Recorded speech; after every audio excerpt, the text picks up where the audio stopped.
Fala, bebê!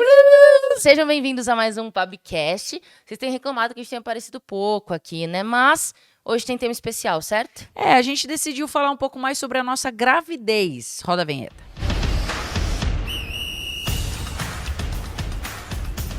Bom, para começar, eu queria, inclusive, pedir pra galera comentar que a gente pensou em falar mais sobre a nossa gravidez aqui no podcast, além de futebol feminino, trazer convidadas Sim. e tudo mais. E seria importante vocês comentarem se vocês topam, se vocês acham legal, se vocês vão acompanhar, até pra gente ter esse feedback, né? Ter esse feeling de vocês. E aí a gente continua falando sobre a gravidez, né, Lulu? A gente tem recebido bastante pergunta e bastante interesse por parte de vocês que, enfim, acompanham a nossa vida e agora vão acompanhar a vida da nossa filha também. E é isso, o Passa-Bola, ele é um pouco da nossa vida, muito de futebol, muito de tudo que a gente vive. Então a nossa ideia é conseguir mesclar, a gente viu que tem esse interesse de vocês, a gente gosta de ter essa troca mais pessoal e mais próxima. Então vai sim ter podcast falando e para vocês conseguirem acompanhar todo o desenvolvimento da Antonella. A gente prometeu já no primeiro podcast trazer mais convidadas este ano. Isso está se cumprindo, tá? As gravações estão acontecendo. Então continuem acompanhando a gente. E como eu acho que é importante a gente falar isso aqui também. Começo de ano é fraco pro futebol, como um todo, né? A gente já sabe mesmo no masculino, tudo. Nossa, no feminino... No feminino, olha quanto tempo demorou pra sair o calendário, né, do campeonato. Então, isso é pra todo mundo. Então a gente arruma formas também de, durante esse período que é mais fraco, o futebol trazer outras coisas pra vocês conseguirem se distrair, certo? Certo. Bom, a gente decidiu falar nesse vídeo sobre alguns assuntos da gravidez e também sobre o primeiro trimestre. Por que o primeiro trimestre? Porque a gente demorou um pouco para contar para vocês que a gente estava grávida. É normal numa gravidez, né? Sim. Geralmente as mães esperam fazer o teste morfológico, que acontece no terceiro trimestre, porque aí você tem certeza que sua gravidez vingou, a chance de você perder o bebê é muito menor, né? Então, a gente quer tentar fazer um resumo do primeiro trimestre. O primeiro vídeo ele foi um vídeo bem técnico para tentar explicar basicamente como as coisas funcionaram para a gente conseguir fazer a fertilização in vitro e como tudo deu certo. E ele era muito explicativo porque a gente sabe que tem muita gente que também quer fazer o que a gente fez. Esse daqui não. Eu até brinquei que no primeiro eu falei, foi super prolixo e tal, que essa parte mais técnica não é muito a minha alçada. E agora a ideia desse é justamente trazer para vocês o lado mais emocional de tudo que a gente sentiu, tudo que a gente tem passado, como tem sido a nossa experiência. Então é isso, vambora? Bom, a gente vai começar falando sobre os nossos sentimentos, pode ser? Sentimentos, mudança de rotina, nossa relação. Cara, assim, de mudança de rotina, você pode dizer se eu tô certo ou errada. Eu acho que a gente não teve uma grande mudança de rotina com a gravidez, porque, de novo, eu falei isso no primeiro podcast, mas a minha gestação tá sendo muito tranquila. Então, eu não tenho nenhum sintoma que me faça ficar sem trabalhar ou tenha que mudar, tipo, drasticamente a rotina por Só conta tem o disso. cochilinho da tarde, tá, gente? Não, e você que tá grávida, aproveita, porque ele é bom demais. Eu tive muito sono, e é verdade. E eu me permiti viver isso na gravidez, né? Mas muita gente falou assim, cara, você vai ter sono de não conseguir fazer reunião. O meu sono não era assim. Mas o meu sono batia na minha porta, se eu não estivesse trabalhando, eu falava, vou ali tirar um cochilo. Mas de rotina, acho que não mudou. Na verdade, sim, falando da parte esportiva, eu tive que me adaptar ao primeiro trimestre, porque como a gente fez FIV, o primeiro trimestre é mais delicado do que uma gestação normal. Porque tem que grudar bem ali no útero e tudo mais. Então eu não podia correr, não podia pular, não podia fazer grandes estripulias. Acho importante, e vocês conhecem já um pouco das nossas personalidades, a Lê é uma pessoa que ela tem muita dificuldade em ficar bem de, digo, saúde mental e bom humor se ela não faz esporte. Isso é uma coisa que está completamente relacionada à rotina dela e à forma como ela se desenvolveu a vida inteira. Então, ficar sem o esporte no nível que ela sempre praticou, isso deixava ela um pouco mais para baixo. Não é que ela estava super abalada, mas eram coisas que mexiam de fato com ela. Então ela realmente ficava mais emotiva em algumas situações por não poder fazer exercício, ficava um pouco reclamando mesmo de não poder estar completamente ativa. A partir do momento em que a zona de risco ali passa e ela pode voltar a praticar esporte, mas ela tem que voltar, digamos que num grau um pouco abaixo, toda micro vitória para ela era uma grande vitória. Então, a primeira vez que ela conseguiu correr no parque, que a gente não sabia o quanto ela ia se sentir bem ou não com a corrida, porque, de novo, não é um esporte que talvez seja liberado para todo mundo, mas ela já corria antes da gestação. Por ela já correr antes da gestação, e não é recomendado começar nenhum novo esporte durante a gestação que você nunca tenha feito, a gente teve a liberação e a gente foi correr. ela terminou a corrida muito emocionada, com vontade de chorar e chorando, na verdade, porque ela estava orgulhosa de ter conseguido, mas aliviada por ter conseguido fazer algo que ela queria muito. Só é importante a gente deixar muito claro aqui que eu tô tendo um acompanhamento médico em todos os âmbitos, Não, né? é médico, é físio, é pilates, é nutricionista. Então, tudo que eu faço não é tipo, nossa, a Alessandra é louca da cabeça, tá ali correndo grávida. Na cabeça da minha mãe, eu sou louca da cabeça de estar correndo grávida. Mas é tudo com acompanhamento médico e esse é um ponto, assim. Acho legal falar sobre a parte esportiva um pouco mais a fundo, porque embora eu ame fazer esporte, para mim foi muito difícil entender que mesmo fazendo os esportes que eu sempre pratiquei, tipo a corrida, a academia, a natação, você não ia performar o que você performa. E isso foi um trabalho interno meu, assim, mental. Porque, cara, eu agacho... E eu nem tô falando do peso em si. Tipo, eu agachava com 30 quilos de cada lado. Hoje, se postou stories, eu tô agachando com 1,5. Não é essa a questão. A questão é o cansaço físico. Sim. Você cansa de subir escada, né? Cara, subir escada parece que tô subindo o Everest. É o pior esporte a subir escada. Essa que é a grande verdade. Eu acho que a corrida é um bom exemplo, porque a Lê corre muito, né? Eu não sou uma pessoa muito da corrida, mas eu sempre tentei acompanhar ela. E a Lê, pra fazer os treinos comigo, ela tinha que diminuir muito o ritmo dela. Principalmente pra correr direto. E uma coisa que ela fazia assim, eu lembro que quando a gente voltou, se eu não me engano, foi da viagem da Austrália, que a gente passou mais de 40 dias fora de casa. Ela voltou e a gente tinha se comprometido a fazer uma corrida com uma amiga nossa, na USP, que tinha que correr 10 quilômetros. Cada pessoa corria 10, total de 40, né? E ela correu num pace 4,50, 5? Por aí. Uhum. Que assim, é um pace que ela não faz nem treino, mas ela foi acompanhada de uma maratonista e ela pegou. E ela vai. Então, se ela tem esse puxão de alguém, ela segue. E o que a gente percebeu foi, quando a gente foi fazer um treino agora, inclusive esta semana... Não aguentei correr 1 quilômetro. O aquecimento era 1 quilômetro direto. E ela não aguentou. Pra Alessandra não aguentar correr 1 quilômetro direto, assim, eu falo pra vocês com conhecimento de causa. Alguma coisa tem que estar muito diferente dentro dela. E, cara, foi uma batalha interna, assim, mental, sabe? Porque você começa, não é questionar, mas assim, você não consegue se entender por um momento. Você fala, cara, mas eu fazia isso aqui tão facilmente e eu não tô sentindo nada na minha gestação. Por que eu não consigo correr na mesma velocidade? Por que eu faço 6 agachamentos e... Cara, eu preciso descansar 1,5 minutos. E antes era aqui, ó, treino, pauleira, pau. Então, eu me peguei num lugar de, tipo, meu Deus, tá tudo bem, mas ao mesmo tempo tá tudo mudando aqui dentro. Então, e eu sou uma pessoa que eu me cobro muito, trabalho muito isso em terapia. Eu me cobro muito, então eu ficava, tipo, não é possível que eu não, sabe, eu tô subindo a escada e gente, subir escada ofegante de ter que chegar no quarto, que é no andar de cima, virar pra Luana e falar, preciso respirar. E sentar, porque cansa mesmo. A gente tem um combinado que a médica ensinou pra gente, que é o talk test. Então, pra gente saber se a Lê não passou do ponto que ela pode passar, sempre que ela faz alguma coisa que deixa ela ofegante, o que a gente faz é talk test, fala comigo. Então, ela terminou de fazer, ela tem que conseguir conversar comigo sem ter que parar pra pegar a respiração de volta. Significa que ela tá dentro do parâmetro que ela pode. Eu tenho que sempre controlar meu batimento. E aí é um cálculo por peso, altura, enfim. Cada médico calcula pro seu paciente. E a minha é, tipo, eu não posso passar de 165 batimentos. Então eu fico ali de olho, né? Se passa um pouquinho, tudo bem, mas depois já volto e tal. Mas a gente foi fazer uma trilha lá em Ilhabela pra ir numa cachoeira. E é uma trilha, só subida e descida. E aí chegava no final da subida, Luana, linda, fala comigo. E aí a gente conversava pra ver que tava tudo bem. Mas acho que assim, de rotina, a rotina ela se adapta ao que tá acontecendo na gestação ali do primeiro trimestre. A minha rotina foi se adaptar, né? Eu tive que me adaptar ao volume de treino, porque eu gostava de treinar 2 horas por dia. E hoje, às vezes eu consigo 2, às vezes eu consigo 1, às vezes eu não consigo. Então eu tenho que trabalhar comigo mesma, do tipo...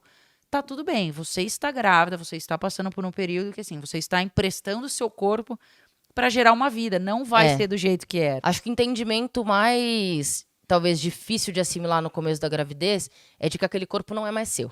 Ou ele não é mais só seu. Uhum. Ele é de mais alguém, e alguém que precisa muito do seu corpo. Então, tudo que você faz interfere diretamente no desenvolvimento daquela coisinha que tá ali dentro. Então, a nossa preocupação é sempre essa, né? A Lê, a gente já falou aqui várias vezes, ela é super viciada em doce.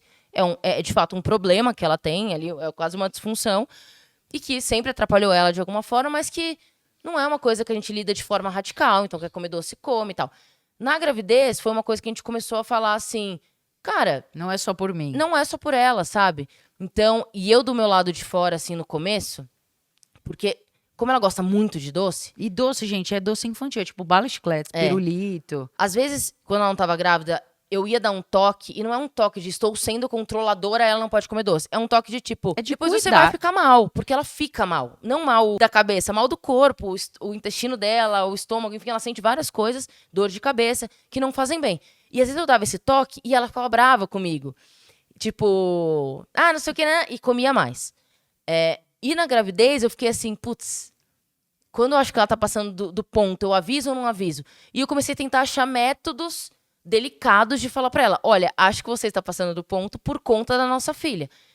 E aí ela respondia de um jeito muito mais receptivo do que quando ela não tava grávida, de tipo, você tem razão. E eu comecei a ter mais essa consciência também. Vou dar um exemplo tosco, assim. Tem uma barraquinha na feira de sábado que tem bala e chiclete, e pirulito. E aí vocês. É tudo o mesmo valor. Então você enche o saquinho é por peso. E eu vou na feira, eu pego as balas que eu amo, tal, não sei o quê. E nunca foi um problema, assim, né? Tipo, eu sei quando eu passo do ponto. Agora, na gravidez, eu comprei as balas sem pensar que aquilo estaria fazendo muito mais mal para mim e para Antonella do que se eu não tivesse grávida. E eu cheguei em casa com o saco de bala, eu falei para Luana, eu me arrependi de ter comprado. E ela falou, que bom que você se arrependeu, porque é a consciência que você precisa ter para não passar do ponto. Aí ela deu minhas balas pros tio, primo dela que vieram aqui em casa, eu fiquei tristíssima, comi algumas. Mas eu também entendo que do lado da grávida existem vontades. E vontades que às vezes não são controladas, assim. Eu ainda não tive nenhuma grande vontade. Quando as grávidas falam, cara, eu tive vontade de comer tijolo, ração de cachorro. Eu sempre achei meio bizarro, assim. Eu ainda não tive nenhuma vontade, quer dizer, não tive nenhuma vontade de grávida. Eu falo que todas as minhas vontades são minhas. Mas é óbvio que aflora o que você gosta. Então, cara, você vê uma coisa que você gosta muito, você fala, nossa, que delícia. Queria Aí, muito comer isso queria agora. muito comer isso. E na vida saudável que eu levo, não teria problema. Mas você tá grávida, você olha para aquilo e você fala, cara, acho que eu não vou comer. Então também é um jogo de equilíbrio, assim, de balança mesmo sobre a sua saúde, a saúde da bebê que tá dentro de você. E aí vira um grande auê na sua cabeça, mas tudo dá certo no final. Eu acho que para além da mudança de rotina, tem uma questão de mudança de funcionamento do casal, assim. Eu acho que essa é a minha análise principal. Porque, obviamente, a gente tem um funcionamento como casal. Funções e posturas que uma tem com a outra e a gente se formou assim, né? A nossa casa, a nossa relação, ela é feita dessa forma. Eu acho que a gravidez, ela mudou um pouco a ordem e o funcionamento das coisas e a gente teve que se adaptar e se reencontrar em novas funções. E isso é sem planejar, não foi que a gente sentou e falou, agora você vai fazer isso, eu vou fazer isso. Não. E do meu lado, principalmente, eu não sei como os homens agem durante a gravidez, eu já escutei várias histórias terríveis de mulheres grávidas que, assim, a gravidez foi um período terrível para elas porque os caras não foram parceiros.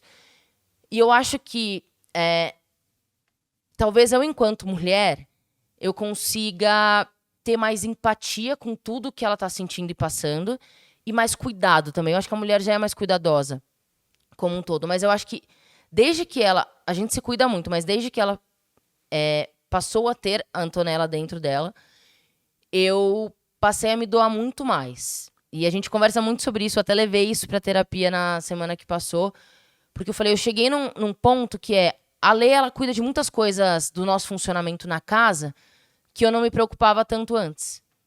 E agora eu assumi algumas coisas de cuidado e preocupação funcional que eu não tinha antes. Então eu me percebi doando o tempo todo. Me doando para ela e para a Antonella 100% do tempo. Assim. Então, É um exemplo para as pessoas, para elas entenderem em concreto, vida. por exemplo, a Ale cuida da organização da casa, né? De tipo, de mercado e das coisas jogadas e não sei o quê. Porque eu sou uma pessoa mais bagunceira mesmo. E mudou uma coisa na minha cabeça que eu não consigo ver absolutamente nada jogado na casa que eu começo a arrumar. É mentira? Não, é verdade, vida. Tipo, eu acordo cedo, geralmente agora, por conta da Rita também, eu sou a pessoa a levantar pra deixar ela dormir um pouco mais. Então, logo quando a Rita chegou, foram ali 15, 20 dias muito desesperadores, assim, de tipo, 5:30 da manhã, bater o horário, a Rita acordar e não ter o que fazer.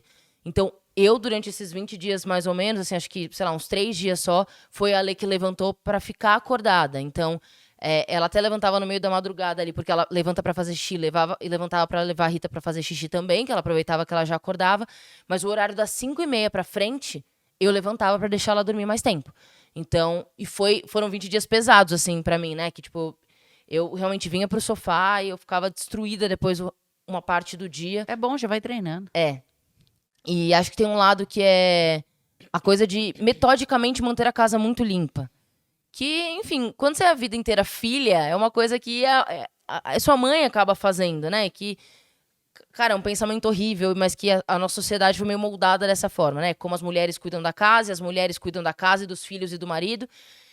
Mas que é uma prioridade, assim, sei lá, top 3 prioridades. Uma delas, pra mim, é manter a casa limpa de um jeito que eu não preciso pedir pra ninguém. Então, eu levanto de manhã todos os dias e eu pego o aspirador de pó, eu passo pela casa inteira, porque a gente tem muitos animais. Eu pego e passo pano pela casa inteira, porque eu acho que ela tem que estar cheirosa, limpa e sem nenhuma coisa. Então, eu acho que eu criei esse funcionamento em mim por conta delas. Que eu quero que elas estejam num ambiente confortável, que ela esteja tranquila, que ela não tenha que fazer esforço, que ela não tenha que limpar as coisas.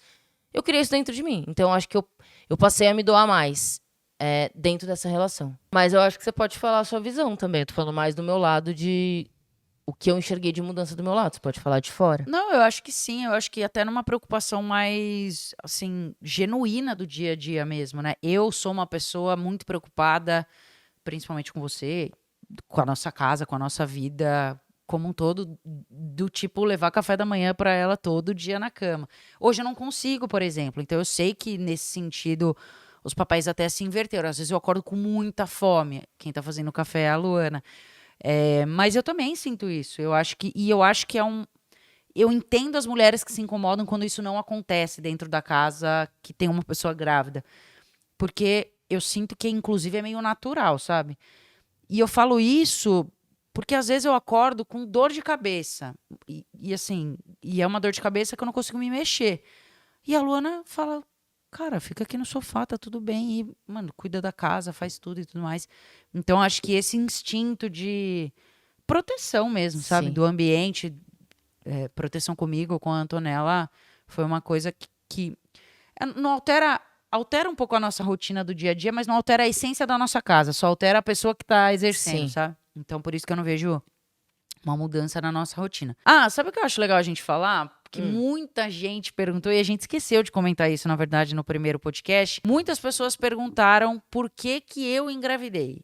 E também se o seu óvulo foi usado na minha gestação. E eu acho importante a gente explicar pra galera, até pra todo mundo ficar sabendo como foi tudo. Sim.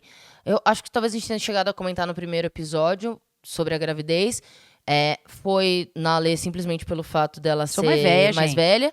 Mas também pelo fato, acho que dela se sentir mais pronta. Eu acho que ela se preparou. Ela é 2 anos mais velha também, né? Já sou mais madura. Eu acho que ela se preparou mais, a mente dela estava mais pronta para gestar uma criança, certo? Sim. Em relação ao óvulo, cara, eu acho. E a gente conversa muito sobre isso com as pessoas, né? Eu acho que cada caso é um caso, é como as pessoas decidem fazer, mas isso não muda em nada o produto final. Acho que isso não muda em nada o filho ser mais ou menos de alguém, porque, enfim, quando você adota uma criança, ela é menos sua porque você adotou ela é menos seu filho porque você adotou, ou um casal de 2 homens que precisa de uma barriga de aluguel e o sêmen vem de um, a criança vai ser menos filha do outro. Então, acho que isso não tem muito... não é muito parâmetro, né? Cara, na verdade, assim, isso nunca nem passou pela minha cabeça. Essa que é a grande verdade. Eu sei que muita gente questionou, principalmente a Luana. Mas o óvulo é seu? E a Lu tinha que responder toda hora. Tipo, não, é o óvulo dela mesmo. E isso acabou até te deixando em dúvida, né, vida, no é começo. muito chato mesmo. E aí, do meu lado, falando abertamente assim pra vocês. É muito chato, porque quando a gente responde essa pergunta, é como se as pessoas me minimizassem dentro da relação como mãe. E isso me incomoda. Então, tipo, é como se pelo fato do meu óvulo não estar dentro dela, as pessoas me enxergassem menos mãe da Antonella do que a Alê. E a gente não enxerga assim. Então, isso acho que de todas as coisas da gestação, talvez seja essa única que me incomoda. E eu acho importante até falar que você teve que trabalhar isso dentro de você, porque te perguntavam tanto e você ficava respondendo tanto essa pergunta. Teve uma hora que eu falei muito assim... engraçado, nunca ninguém me perguntou. Olha que loucura. Teve uma hora que eu falei, beleza, acho que eu sou menos mãe mesmo. E ela começou a acreditar nisso, e eu sentei com ela, eu falei, cara, pelo amor de Deus, eu falei, primeiro, isso nunca passou na minha cabeça, até porque se tivesse passado, talvez a gente tivesse sentado e tivesse conversado, tipo, quer ser o seu óvulo, quer ser o meu? Porque isso pra mim nunca foi uma questão de, nossa, vamos cruzar os óvulos, porque aí você vai estar dentro de mim, eu vou estar gerando. Pra mim é simplesmente, cara, a gente é uma família, não é porque tá dentro de mim ou porque é o meu óvulo que é mais filha minha do que sua, e ao contrário também. Então, esse foi um assunto um pouco delicado, assim, pra gente, até pra gente. Tipo, quando eu parei pra pensar, eu falei, nossa, mas que viagem da galera também. E assim, eu sou mais velha, né? Então, se fosse o óvulo da Lu, ambas teriam que tirar óvulos, né? Fazer as injeções. O meu teria que ser congelado, o da Lu teria que vir pra mim. Quando a Lu fosse engravidar, tinha que descongelar o meu pra colocar nela. E ia só dar mais trabalho, no fim, essa que é a grande verdade. Então, Bem perto de começar o processo, a gente chegou nessa conversa final, que foi basicamente, tipo, quer fazer desse jeito que a gente tinha planejado, que foi como foi feito mesmo, ou quer fazer do outro, né? E eu falei, cara, pra mim tá tudo certo. Eu juro, pra mim não faz nenhuma diferença, nunca fez. Eu acho que eu entrei nessa questão e nessa dúvida a partir do momento que começaram a duvidar de mim, e que foi a parte difícil. Mas tinha justamente esse ponto, assim, não só pelo valor, porque eu acho que a partir do momento que a gente começou a gastar, a gente falou, putz, vamos onde tiver que ir. Mas que era isso mesmo, realmente, cara, seria um processo longo e chato, difícil para as duas. E daqui 2 anos, a nossa ideia é que eu engravide e vai ser da mesma forma como foi pra Lê. E aí, o nosso segundo filho não vai ser menos filho dela. Então, é isso, no fim, só pra responder mesmo, não foi por um grande motivo. Eu não tenho, até onde eu sei, eu não tenho nenhum problema que interferisse no fato dela poder pegar meu óvulo. Então, quando eu parava pra pensar nisso, eu falava, cara, mas e se um dia a gente se separa, por qualquer motivo que seja? Eu vou pra uma casa com a minha filha, porque o óvulo é meu e eu criei, e você vai pra sua casa com a sua... Não existe isso, né? Tipo, a sim. gente é uma família, então isso aí é intriga da oposição, vida. Inclusive, na primeira consulta com o nosso médico que ia fazer a fertilização, a gente foi pra sala pra fazer o exame da contagem dos óvulos lá, né? Pra ver. Não era bem a contagem, mas como era o seu processo de. Eu tava pra menstruar, né? Então ele queria ver os meus óvulos. Quanto você produzia de óvulos, né? E aí ele pegou e falou: beleza, ele levou, tipo, o avental pras duas. Ele falou: beleza, você faz, depois a Lu faz. Eu falei: eu não quero fazer. Sim, não vou. Tipo, nem era. Eu falei, não, tipo, eu não preciso fazer agora, porque eu não quero fazer. Enfim, acho que é isso. Uma forma direta de responder a pergunta, mas acho que é um jeito sincero também de eu dizer essa parte que foi difícil pra mim do processo E todo. eu acho muito maluco as pessoas serem curiosas a esse ponto. Porque o que muda na vida delas? Sabe? Não é muito louco pensar? Sim. Tipo, quando uma mulher tá grávida de um cara, você fala, mas ele é o pai mesmo? Tipo, você tem certeza que ele é o pai mesmo? Foi dele que veio, sabe? Tipo, não muda nada. Você tá grávida, parabéns. Acabou, tipo, não tem que perguntar nem nada, enfim. Mas vamos pra próxima. E aí, dentro desse processo do desenvolvimento das coisas e da ligação, e a gente entrando nessa questão do virar mãe, a gente chegou num ponto que era a amamentação, né? A Alê tem cirurgia no peito. Eu fiz mamoplastia. Eu tirei o peito. Isso. A galera coloca, eu tirei. Quando eu era bem nova, porque minhas glândulas inflamavam. Era uma questão muito mais de saúde do que de estética. Sim. Então, quando eu operei, foi em 2009. Eu tinha 19 anos, se eu não me engano, 18, 19 anos. É isso? Né? 17, 18, por aí. O médico já falou, olha, se um dia você engravidar, talvez você não consiga amamentar, porque é comum quem faz mamoplastia não conseguir amamentar. E até aí, beleza. Sim. Não tinha muito o que eu fazer, era uma questão de saúde ali na época. E aí a gente descobriu que eu poderia amamentar também, que existe esse processo, obviamente, e de formas diferentes. Tem mulheres que naturalmente desenvolvem o leite, passam a produzir leite só pela convivência. Tem mulheres que, com a bombinha, só e a estimulação da boca da criança, produzem leite. E tem mulheres que precisam tomar um pouco de hormônio e faz um estímulo hormonal. E aí, quando a gente, já sabendo que talvez não fosse uma possibilidade a Alessandra amamentar, Na primeira consulta com a nossa obstetra, ela falou: Ih, Luana, talvez tenha que ser você. E a gente deu risada e eu falei: Eu tenho vontade. Não só pela ligação com a criança, mas eu acho que pra dividir o fardo. Beleza, acho que tem mães que amam amamentar, mas a gente já ouviu histórias de mães que, assim, cara, tinham um horror, que o bico do peito rachava. Ou que não conseguem, porque não conseguem. produz leite, ou porque o leite empedra, porque não consegue. Então, assim, se a gente tem. Privilégio. Somos duas mulheres. Se eu conseguir produzir leite, eu puder amamentar minha filha e a Lê, por um acaso, não puder, que bom. Porque a gente vai poder dar leite materno ao invés de dar fórmula. Ponto. Ou se a gente dividir, cara, amamenta você, porque eu tô com o bico do peito rachado. Tudo bem. Tá cansada de madrugada e eu posso acordar porque. É tranquilo acordar de madrugada pra mim? Eu vou acordar de madrugada. Mano, seria ótimo os caras poderem amamentar. Eu tô falando sério, porque, assim, todo mundo que a gente conhece de um casal hétero que acabou de ter filho, o pai fala, cara, eu não posso fazer nada. Porque, assim, amamentar é com ela. E é assim, amamentação a cada 2 horas. Então, a cada 2 horas a mãe está acabada amamentando. Porque E eles sempre citam a amamentação, né? Eles falam, Exatamente. cara, não tem como ajudar e a amamentação, assim, suga a alma dela. Então, beleza, se for pra sugar a alma dela, vai sugar a minha também. A gente vai dividir esse fardo. E aí, o ponto engraçado dessa questão da amamentação eu tive que fazer exames de rotina. E dentro desses exames de rotina, tinha um exame ali que era pra ver o nível de prolactina dentro do meu corpo. E por um acaso... Prolactina é o hormônio que produz o leite, pessoal. Exatamente. E a prolactina, ela tem um padrão ali para mulheres que não estão grávidas, que é um padrão ok pro seu corpo, que você não vai produzir leite e tudo mais. Quando o médico leu o resultado do meu exame, ele falou, cara, o corpo humano é bizarro. Porque a minha produção de prolactina estava 3 vezes maior do que o normal pro meu corpo, pra minha idade e pra minha rotina de vida e tudo, pelo fato de eu estar convivendo com ela, o fato de estarmos grávidas e eu absorver essa questão da maternidade. Então, a questão da maternidade entrou profundamente em mim, eu me sinto mãe, e o meu corpo, naturalmente, com uma forma de... Não é proteção, né? É uma forma de, não sei, retribuir o que eu estou sentindo e o que minha mente conta pro meu corpo, passou a produzir mais prolactina, que é o hormônio do leite. Isso acontece muito com mamíferos, porque... Quantas vezes a gente já não viu, tipo, a cachorra que tava grávida e os tigrinhos foram abandonados. Gravidez psicológica também. E a cachorra conseguiu amamentar tigre. Tipo, mano, onde? Então é uma questão de... Não é sobrevivência... Quer dizer, a sobrevivência dos filhotes. Sim. E a espécie que tá ali fala, cara, eu tenho condição, então vamos lá, eu vou ajudar e tal.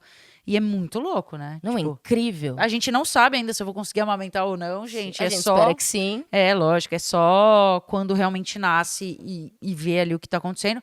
Meu peito tá crescendo, meu peito tá doendo, então eu acho que eu vou conseguir. Já comprou 2 números de sutiã? Cara, sim, que raiva disso. Porque o sutiã não vence, assim. Cara, eu comprei o sutiã e eu falei, eu vou comprar já um número maior, porque eu não ter que voltar no shopping, eu não gosto e tal.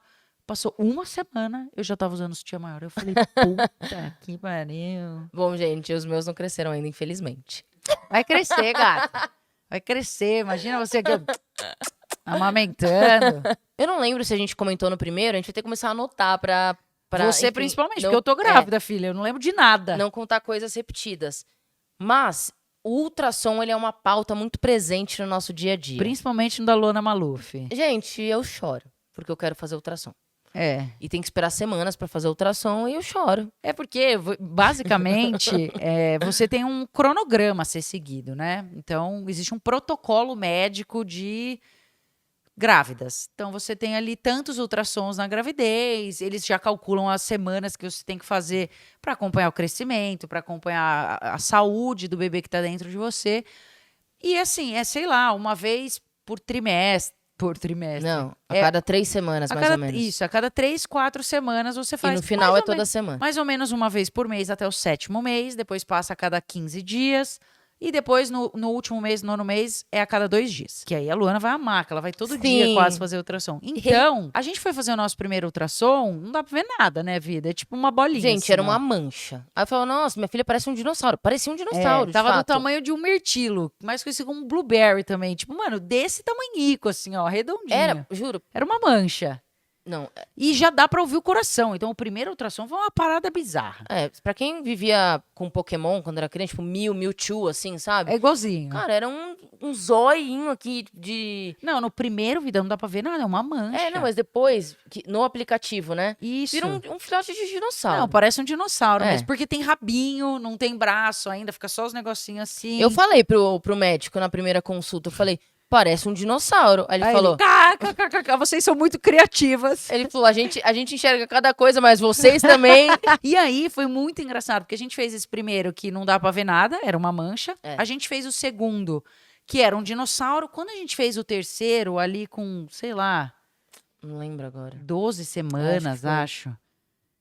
Cara, tinha perna e braço. E chutava. E ela se mexia, e eu e a Luana, tipo... A gente não esperava A mesmo. gente não tava pronta pra ver, tipo, mano, um mini baby. E aí Dá pra ver pegou, certinho. pegou fundo, porque eu falei, cara, tem uma criança ali. Ela virou pro médico e falou assim, mas se mexe? O médico falou, claro, é um ser vivo, se mexe. Eu nem sabia como reagir, assim, eu fiquei muito emocionada. E aí, no último ultrassom que a gente fez, e que não podia ser 3D porque era morfológico, eu fiquei mais triste. né? Porque ele vê, tipo, o tamanho da perna. eu Esses são fiquei, tipo, zooms muito específicos. Você não vê ele inteiro, né? Você Falei, não vê minha um filha tá tonelinho. cinza. Tadinha. E aí, no final, eu só conseguia ver o narizinho. Eu fiquei me apeguei ao nariz e fui até o fim. Todo dia olhando a foto do nariz. Porque eu acho que assim, do meu lado, que eu tô do lado de fora, que ela não tá na minha barriga, é muito difícil, porque eu não sinto ela. Eu também não ainda, Não. querida. Eu não sinto que tem nada dentro de mim. Eu também não. Só de Não, cansaço. vida, você sente, você sabe. Você todo dia toma cuidado, sua barriga cresceu, sim. seu peito cresceu. Entendi. Não tem nenhuma mudança em mim e no meu corpo. Então, não tem nenhuma dificuldade na minha vida, tá tudo certo. Então, o único contato que eu tenho pra saber como ela tá exatamente é quando eu olho o ultrassom. O ultrassom é a minha ligação com ela. Eu falo na barriga, eu brinco e tal, mas é o ultrassom que me dá certeza de que ela tá ali, viva e bem. Então, eu realmente, cara, às vezes me dá saudade dela e eu preciso de um ultrassom pra matar a saudade. Aí a gente tinha 4 semanas pra fazer o ultrassom, né? Da 16ª, 17ª, 18ª. E a outra a gente já tinha feito 3 semanas. E a médica falou assim, Luana, eu se fosse você, faria na 18ª semana, porque depois só 4 semanas, porque é o morfológico do segundo trimestre. O que significa, quando a gente tá gravando esse podcast, eu poderia ter feito o ultrassom há 2 semanas. Mas Só que você teria que esperar 6. eu teria que esperar isso.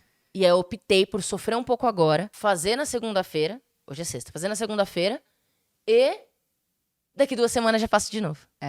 Quase, Não. 3. Ai meu Deus. 18, 19, 21. Não, 4 também. Puta que É. pariu. Vai dar tudo certo, Eu vida. sei. Mas ela acordou chorando um dia. Será que a gente pode fazer um ultrassom pra ver como ela tá?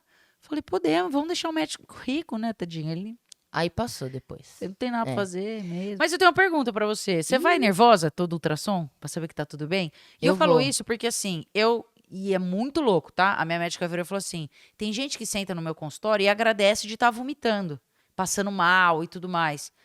Porque acha que aquilo ali é o sinal de que a gravidez está rolando. Eu falei, eu não, porque eu não passei mal nenhuma vez, então eu tenho que lembrar que eu tô grávida. E ao mesmo tempo é isso, eu ainda não sinto ela e às vezes eu falo, cara, será que tá tudo bem ali dentro? Será que essa corridinha a mais que eu dei hoje não pode ter, né, feito nada? Então rola esse medo.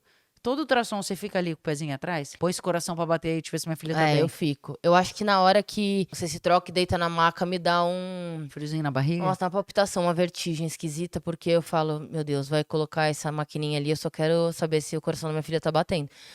Então é muito difícil mesmo, tanto que, na hora que ele começa a procurar... É que agora aparece mais rápido, Na hora que né? ele põe o negócio, já dá pra ver o bebê. Mas, tipo, na hora que começa a procurar assim, juro, me dá uma falta de ar. Eu tenho uma Até teoria. respirei. Eu tenho uma teoria e pode estar completamente errada. Ah. Depois, se alguém é médico, pode comentar. Eu falo que se eu não vi sangue no xixi ou não tive um corrimento, é porque tá tudo Uma bem. dor muito forte. Pode ser uma teoria completamente besta, mas na minha cabeça ela me tranquiliza. Que é um meio de tranquilizar mesmo.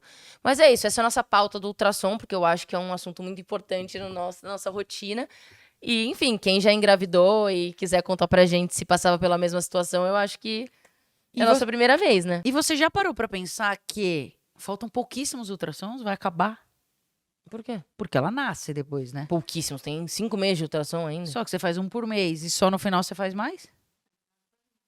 Não, no final você faz um monte, só que você não vê crescer, tá crescida já. Não, e ela já chuta, já faz um monte de coisa, então... Já teve essa nostalgia? É verdade. Eu tive outro dia, eu falei, meu Deus. Nossa, eu vou aproveitar profundamente cada ultrassom. Depois que a gente sair do ultrassom, eu vou tomar um brunch, o café da manhã, olhando a foto do ultrassom e falando, isso, filha, tamo aqui. E já comentaram, várias mães comentaram comigo dessas saudades da criança na barriga. Porque é muito louco, né? É. Tipo, e a gente vai ter saudades de ver É ultrassom. verdade. Faltam pouquíssimos, vida.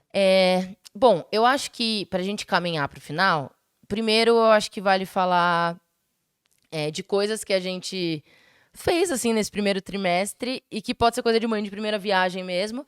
Cara, eu comprei todas as roupas existentes na Terra pra Antonella Sim. e não paro de comprar. E não é porque eu sou consumista. É porque eu não aguento, as coisas são fofas. E eu falo depois, putz, talvez ela nem use porque ela vai crescer demais e não vai dar nem tempo. Mas é muito louco quando é muito foda. Porque você anda nos lugares e é coisa besta, não é que eu gasto milhões de reais. Você Até fala, porque você não tem milhões eu pra não tenho gastar, mesmo, né? Tem que infelizmente. comprar berço, tem que comprar carrinho, tem que comprar... O choque de realidade é bom, às vezes.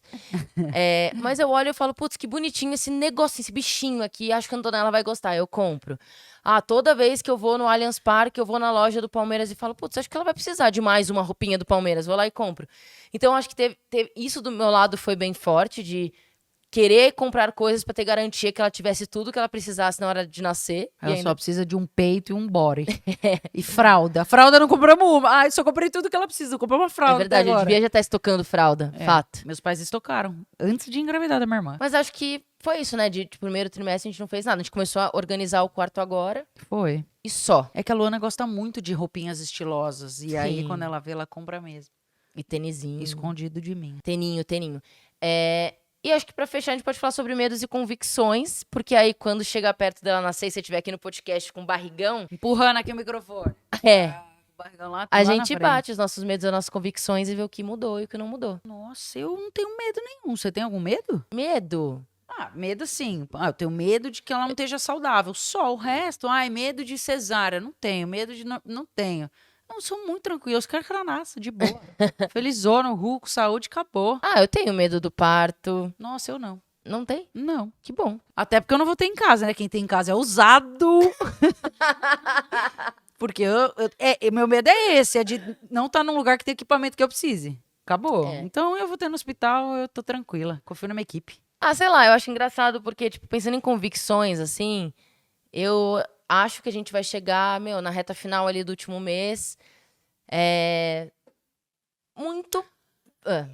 É que eu tô pensando nos meus medos. Na verdade, eles não são medos, eles são realidades e eu tô tendo que trabalhar as minhas convicções. Realidades, assim, estabelecidas pela sociedade, porque cada criança é uma, cada parto é um, cada mãe é uma, cada família é um. Mas o sono é uma coisa que me pega. E no começo o bebê mama muito, acorda muito de madrugada. Então eu tenho medo de não saber lidar com isso. Não com o fato dela ter que comer, pelo amor de Deus, né, gente? Mas com a privatização do sono da mãe. Privação. Desculpa. Quer privatizar até o sono agora. São Paulo, é o Parque do Ibirapuera, é a Sabesp, é a Eletropaulo. A Sabesp piorou, a Eletropaulo piorou. O Parque do Ibira, primeira privatização boa que eu vejo na sociedade. É isso, manda e-mail pra Dini. Não, meu sono é a única coisa que não tá vendo, filha. Eu vendo até a Luana, mas não vendo meu sono, você é louca. Eu tenho medo de não saber lidar com as coisas, porque são coisas que de fato vão acontecer, entendeu? Então eu fico, cara, será que eu vou saber lidar com isso? Óbvio, a criança vai acordar, vai mamar de madrugada, vai chorar, vou ficar irritada. É normal, né? Então... E eu tenho medo de ter depressão pós-parto. Pronto, falei. Porque é uma parada, tipo, que você... Eu não sei como acontece, o que acontece, deve ter milhares de explicações, mas deve ser muito louco você rejeitar e não saber lidar com uma coisa que você quis muito, que você amou desde a barriga e tal. E a hora que nasce, tá ali com você fala, fudeu, tô triste, sabe? Então, acho que são meus dois medos, o sono e a depressão. A gente assiste bastante coisa, lê bastante coisa, e tem, né, acho que meio que comprovado, não vou lembrar agora o nome, que depois que a criança nasce, e não tem a ver com a depressão pós-parto, mas existe uma tristezinha da mãe. Chama Blue. Putz, não lembro agora. Cara, vi um vídeo ontem. Mas 15 dias.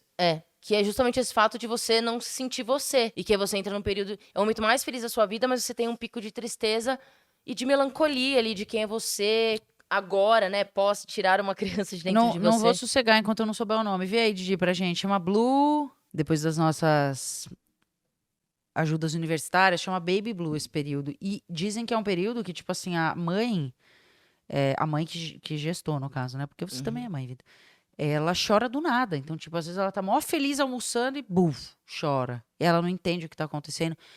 É uma grande descarga hormonal que acontece pós-parto, porque hoje eu sou uma bomba hormonal, formando uma criança, em vários sentidos, né? E do nada essa criança sai de você, os seus índices hormonais despencam e, óbvio, até você se recuperar internamente, você não deve entender nada Sim. do que tá acontecendo. Eu acho que os meus maiores medos e convicções, eles são pós-parto, assim. Eu acho que eu tenho muito medo de não conseguir fazer a Antonella parar de chorar. Tipo, acho que isso é Vai uma coisa... acontecer, já vai trabalhando. Eu sei, mas eu falo, porque é desesperador uma criança precisando de alguma coisa no seu colo, dependendo de você, e você...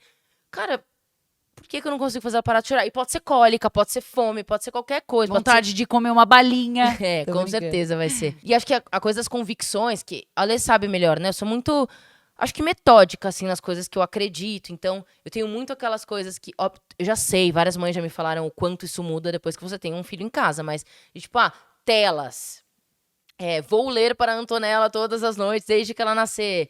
Sabe, coisas que eu falo, pô, eu quero muito fazer isso. Vai acontecer? Não sei. Mas eu gostaria que acontecesse. A ausência de telas, açúcar, tipo, quero que ela descubra doce tarde, não que nem a mãe dela, Coitada, tarde. já descobriu na minha barriga. Então, eu acho que eu tenho essas questões, mas eu... E aí, quando a gente brinca, o que acontece? A partir do momento que tem uma criança na barriga dela, ninguém mais chega e fala, oi, Ale, tudo bem? Como você tá? As pessoas fazem assim, oi, Antonella, como você tá? Foda-se, Ale. Não, e a Luana, então, ninguém nem pergunta mais, coitada. Não, eu esqueci. Tadinha. Como vocês estão? Você e a Antonella. Eu falo, a Luana tá ótima, a gente também. Ninguém lembra mais, vida. Eu fico tristíssima. Falo, não esqueçam a minha mulher, que ela é a coisa mais linda desse mundo. E ela tá ótima. Eu tô bem mesmo. Então, e eu faço o contrário. Eu acho que isso desde o começo foi uma coisa muito importante pra mim. Eu sempre vejo como a Lê tá primeiro e depois a Antonella. Então, às vezes eu tô até de manhã, assim, eu tô dando muita atenção pra Lê, ela faz assim, você pode dar bom dia pra nossa filha? Fala aqui com ela rapidinho. Que é justamente o fato dela, cara, se sentir acolhida e amada sempre, porque ela é tão importante quanto a nossa filha. Ai, ela tá cozinhando pra mim, gente. Vocês estão acompanhando esses conteúdos no Instagram? Que eu tô sendo uma mimada. Então, Você tá acabando com a vida da galera que tá Eu grávida, viu? Os companheiros e companheiras estão fodidos. eu acho que tem esse cuidado, e justamente porque eu trago esse ponto da relação e do meu cuidado com a Alê, é que eu tenho, acho que o meu maior medo não é nem em relação à maternidade, eu acho que é em relação à nossa relação.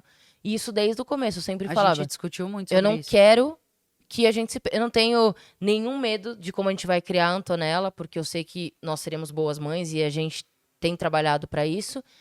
Mas, então não me preocupa. A criação, a educação da Antonella, zero. A gente se perder nesse processo me preocupa. A gente conversou muito, discutiu no bom sentido, né? A gente já conversou muito sobre isso e pode ser que casais que estejam aqui ouvindo a gente, que já tenham filhos há muitos anos, falem, a gente também pensava assim, mano, vai mudar, esquece. Eu até acho que mude alguma coisa, mas como a gente já tem isso em mente, já tem essa pauta do tipo, cara, a hora que a gente começar a se perder, o que a gente precisa fazer pra, né, tamo aqui, eu e você e tudo mais. Então, esse é um medo meu também, mas eu tenho uma convicção de que a gente vai conseguir lidar e não se perder a ponto de não conseguir ficar mais juntas, por exemplo, que é o que acontece com muito casal, Sim. né? E eu acho que nem de chegar no limite de não ficar mais junto, né, o casal, mas eu acho que de, cara, se sentir sozinho dentro da relação, Sim. E faltar tudo, e você entrar numa tristeza de que, assim, só a criança é prioridade e a relação do casal não, né? Porque, obviamente, muitas coisas mudam e acho super importante a gente abordar esse tema, porque, cara, muda a atenção, o foco de atenção, Muda a rotina. A gente pegou uma tipo- cachorra, bebê, já mudou pra caceta a É. rotina. Tipo, eu não acordava nunca às 5h30 da manhã, tem que acordar agora. E Exato. tem que acordar, não tem o que fazer. Muda a prioridade. A sua prioridade, cara, qual vai ser com a sua mulher grávida, né? Eu jogo essa pergunta pros caras, inclusive. Que eu escuto muita reclamação e já escutei muitas histórias de caras falando: a mulher tá grávida, nossa, não tem mais sexo em casa, não sei o quê. Tipo, qual que é a prioridade naquele momento? É realmente sexo? Ou é a sua filha, seu filho se desenvolver bem, né? Então a gente conversa muito sobre isso, encher o diálogo bem aberto. Mas acho que esse é um bom fechamento do que Sim. foi o nosso primeiro trimestre, Nosso né? primeiro trimestre foi muito bom. Excelente. Graças a Deus, a minha gestação tá ótima. Graças a Deus também. A gente tá bem, como casal, como, enfim. Então, acho que é isso. Comentem aí o que vocês querem saber também, porque Exato. às vezes a gente fica falando. E Vocês vocês têm querem saber de coisas específicas? específicas, então comentem aí pra gente poder trocar essa ideia melhor no próximo podcast sobre a gravidez. Eba! Segunda tem ultrassom. Esse podcast tá subindo na terça-feira, você já viu, Antonella? Gente, eu vi a Antonella ontem. Que alegria. Beijo, gente. Beijo. Se inscreve no canal. Se inscreva no canal, ativem o sininho. A gente Até ama vocês. mais. Tchau.